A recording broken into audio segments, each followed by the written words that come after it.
a few times this year, but when he gets it wrong, whether it be a red card, a yellow card, a missed time challenge, or he pushes too forward too soon and gets caught out, and now you're relying on Winks or Sanchez or somebody like that to bail you out. I don't think that he's at the level that Trippier is at. I never thought I'd hear myself say that, coming from PSG with the pedigree that he has. I really thought that he would be a lot better than what he currently is. Now, I say that with a lot of trepidation because I fully expect him to be world class at that position. When he came in, a lot of people were saying, he's better than Walker. Well, he's not, unless you maybe say Trippier was better than Walker at the end of the season. I don't know if that's 100% completely accurate. But to answer the question in a one-word answer, is he a liability? Somewhat. There are flashes of genius, and then there are flashes I love absolute his madness. And I absolutely love his strength. It's the two characteristics that Trippier does not really possess.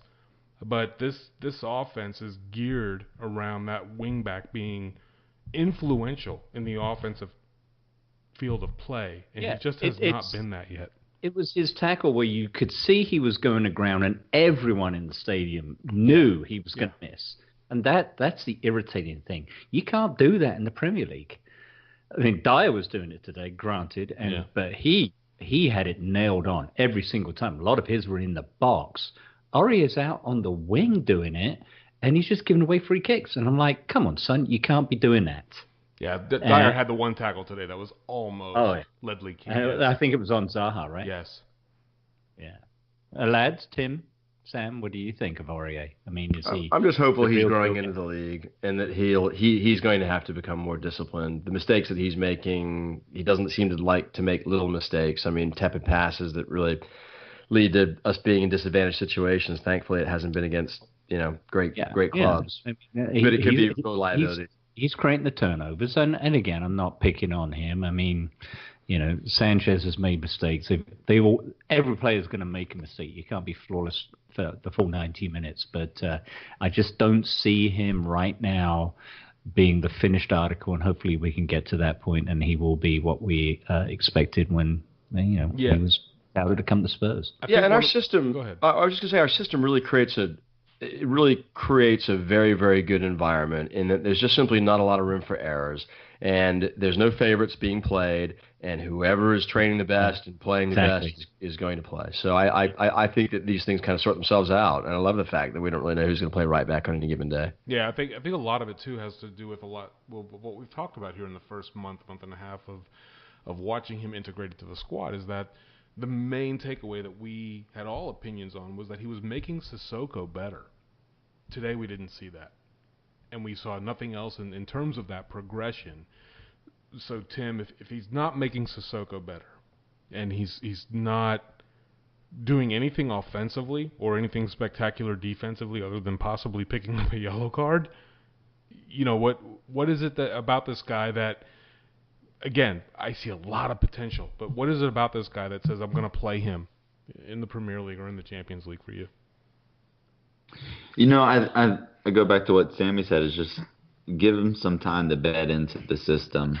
I mean, you're looking at this one match and trying to act like that's the entirety of work he's put in, but you look back towards just only 2 weeks ago against Real Madrid, and he completely took it towards Marcelo. He's the one who created that own goal. So I think if you look at it solely as this match in a vacuum, I don't think that really gives you an idea of what his potential can be once he beds in. I'm not. I mean, I was very critical of him at the away game at Apoel when he got subbed in the second half. That was a poor game for him. And I've seen flashes where he just seems a little rash in his thinking and his technical thought process in playing the ball. And I saw it again today, and that's the only reason I'm bringing it up. I was picking on that performance today. I'm just looking at him on a whole so far in his Spurs tenure. There have been games where he has been good, but there have been games where he's not been so good, and it's cost us. Well, it hasn't cost us in results, but sounds like we all agree that he's going to need to get better, and we believe that he can get better, and we think he's a better player than what he's showing. He's going to need to become more consistent. I think that's the big thing. You've got to be a very consistent player in this league, particularly in that position for this club. I agree with that. All right, so throughout the season, as we move on a little bit, Chairs has been doing kind of fixture comparison between 2016 and 2017. Wait. I got it. Our man of the match today? Oh, yeah. Can I go back to Gazzaniga? He had hair of the match, too, by the way. So, and I'm really appreciative of the contribution that he made today, and he was deserving of man of the match. And I say this respectfully, but I hope he never has to play for Spurs again, because he's not a good goalkeeper. He's a good shot stopper, and he they had 4 reactive displays. I'm grateful for them, but he's a horrible goalkeeper. Hey, and he's got a really good right hook. Oh, yeah, who'd he slap? Sacco. yeah. Well, third minute in the match. Rib breaker. He's a bit harsh, dude. Tap the fucking brakes, Sunshine. It's his first game for Spurs in the Premier League. He didn't know about it till today. I agree. And so, it's like what Tim said, judging Aurier in one performance, if that's what we were doing, you're judging him on one performance. He was never signed to ever play for Spurs. Never. Hey, I think I'm judging him on this one performance. Have you seen I think he did really good. I think he did really good today. Yeah. I'm not taking away from his display. You're comparing him to Lloris. He's not a Premier League goalkeeper. What did he do wrong? What one thing did he do wrong today? Joe Hart body stop. Okay. Well, no, I mean, look, it's not the place to. I'm not critical of his performance today. I've even said he's deserving of man of the match, and I'm very grateful for what he did. He's not a Premier League goalkeeper. He's not a Premier League goalkeeper, and that's all I'm saying. He's not a Premier League goalkeeper, and I don't want him to be in another match for Spurs, because I'd much rather have better goalkeepers playing for us. That's all. I think you will find he will be, because Vorm will be done at the end of this season. He's going to be our number 2. Not a chance. I think you're incorrect. Wait, we wager way too much on this show. What's the wager? No, I'm not betting diddly squat. I guarantee he will be number 2. Bet me. There you go. I'll think of a good bet.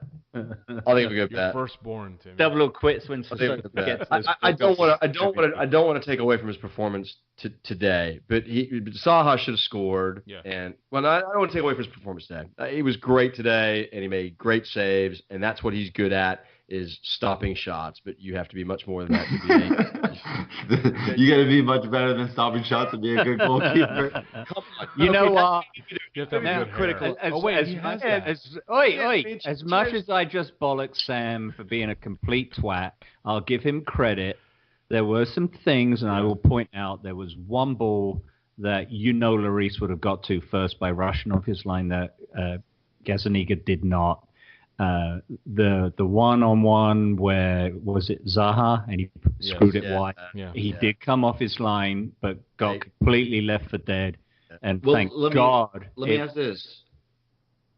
Would Lloris really have got to that first? Because I think you look back. 2 seconds. No, but listen. You look back at the Liverpool match, and their only goal, you could argue it's because Lloris did not come off his line.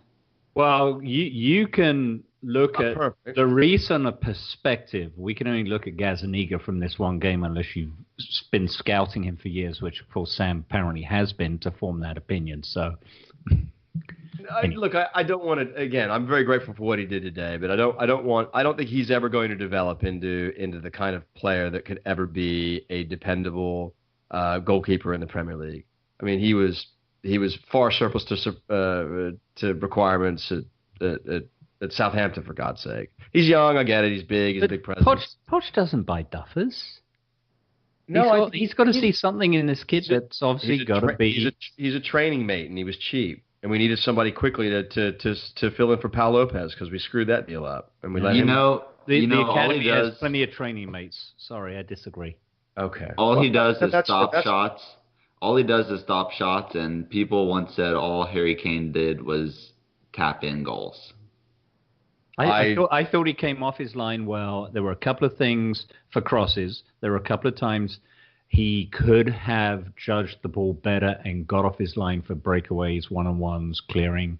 But other than that, I thought he made some world-class saves that kept us in the game. Well, and your point is very fair, Chairs, in that, look, he didn't know he was going to start. It was a huge ask, and I'm grateful for what he did, and I don't want to criticize his performance. I watched the interview afterwards, Spurs TV did, and he seemed very confident in his ability, and he has fantastic hair. If you're that good looking, ladies love him. Right. He probably had sex with 30 women this evening. He probably did. That's pretty impressive. Ken, isn't there a question on... It's all fun and games. Well, I don't think we bring that question up. I want him out. I want him out of my club. It could have been worse, Sam.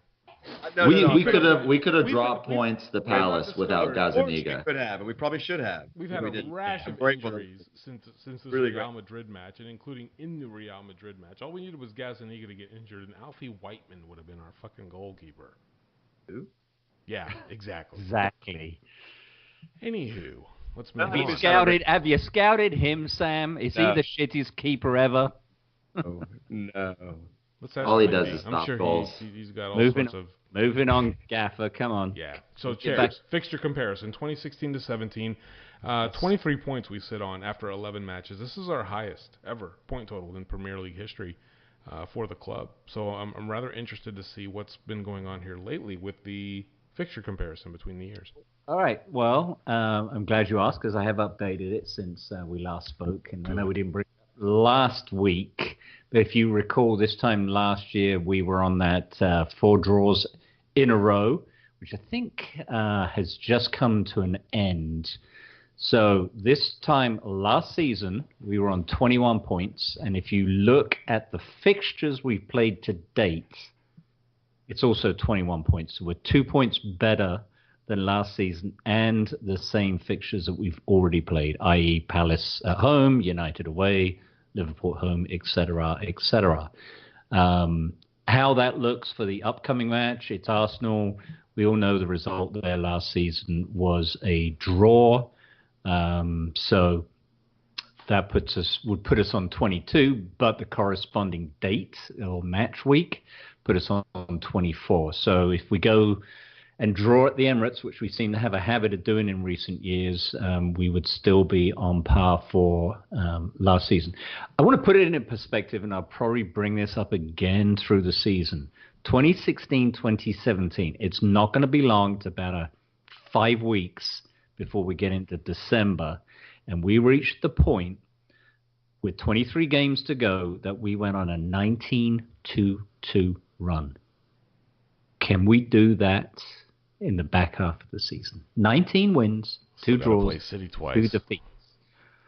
Still got to play City twice. Still got to play Arsenal twice. City Chelsea twice away. Be in that. Arsenal once, Chelsea once. So okay, then it's possible.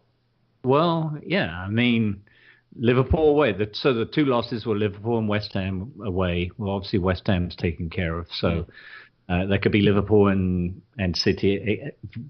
Chelsea away. It's not our happiest hunting ground. So definitely a tall ask for the second half of the season. You know, let's talk about City a little bit. We saw them against Arsenal today. Arsenal, not so good. And City kind of had that lapse at the back that let Arsenal in. And I think, Sam, you tweeted out that Wenger should have had Lacazette start. And I have to probably agree with you. If he's got Lacazette not starting, and Giroud started, right, and came off? No, I think Giroud was subbed on late. Oh, no, that's right. He had Ozil and Sanchez up front. It was crazy. They played with like an extra defender or something. Right. So I don't know whether he just thought he was going to get battered, so let's mitigate that as much as possible by packing the midfield. But City still have those lapses where they can't keep the clean sheet. But their firepower, there's no denying. And, a couple of dodgy decisions, and the professor was moaning about that today a little bit, and granted there was an offside and the penalty, could have been weak. It was glorious. I loved it. It could have been 1-1, so but at the end of the day, tough luck Gooners, and but now they're going to be up for us on their next fixture. Yeah, the thing that scares me about the bad calls that